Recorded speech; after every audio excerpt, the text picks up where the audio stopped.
Hello friends, in today's video I'm gonna be walking through how to delete Shopify account. But before getting started this video, make sure to subscribe how to 1 minute. So first of all, open your Shopify admin area and click on settings, and now click on plan.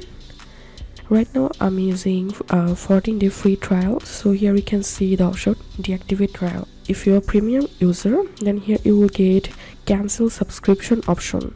So all you have to need to delete our account, click on deactivate and click here and select the reason and click on continue.